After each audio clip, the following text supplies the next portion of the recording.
থামছেই না পাহাড় কেটে বসতি নির্মাণ। ভারী বর্ষণে পাহাড় ধসে প্রাণহানির পরও টনক লড়ছে না কারো। গত 4 বছরে কক্সবাজারে পাহাড় ধসে মারা গেছেন 60 জন। প্রশাসন বলছে ঝুঁকি নিয়ে বসবাস করাই কারণ। মোহাম্মদ ফরাজের ক্যামেরায় বিস্তারিত জানাচ্ছেন সুজাউদ্দিন রুবেল।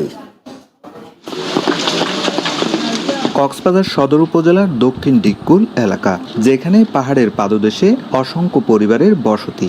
অনেকে অবৈধভাবে পাহাড় কেটে বানিয়েছেন ঘরবাড়ি। ঝুঁকি নিয়ে জীবনযাপন করছেন বাসিন্দারা। মাঝে মধ্যে পাহাড় ধসে হতাহত হলেও তোয়াক্কা নেই কারো। শুধু দক্ষিণ ডিগকুল নয়, কক্সবাজার শহর, উখিয়া, পেকুয়া, মহেশখালী ও টেকনাফের পাহাড়গুলোতেও হাজার হাজার মানুষের বসবাস। বর্ষা এলেই পাহাড় ধসে প্রাণ হারান অনেকে। বসবাসকারীরা বলছেন কোথাও মাথা গুজার ঠাঁই না হওয়ায় নিরুপায় হয়ে বসবাস করছেন।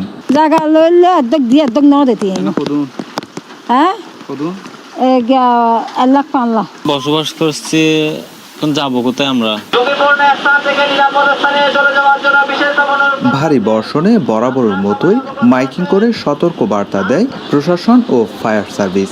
পাশাপাশি ঝুঁকিপূর্ণ এলাকা থেকে সরিয়ে এনে আশ্রয় কেন্দ্রে রাখা হয় বাসিন্দাদের। প্রশাসন কঠোর না হলে এটা রোকা যাবে না। ভবিষ্যতে দেখা যাবে আরো কঠিন পরিস্থিতির মুখোমুখি হতে হবে। প্রশাসন বলছে পাহাড় কাটার রোধে নেওয়া হচ্ছে ব্যবস্থা। প্রশাসনের পক্ষ থেকে যেইগুলি নেওয়া সম্ভব, যে ব্যবস্থাগুলি নেওয়া সম্ভব, আমরা সবকিছু ব্যবস্থা নিচ্ছি। চলতি মৌসুমে ভারী বর্ষণে পাহাড় ধসের ঘটনায় কক্সবাজারে 15 জন রোহিঙ্গা সহ প্রায় 27 জনের মৃত্যু হয়েছে। সুজাউদ্দিন রুবেল, সময় সংবাদ, কক্সবাজার।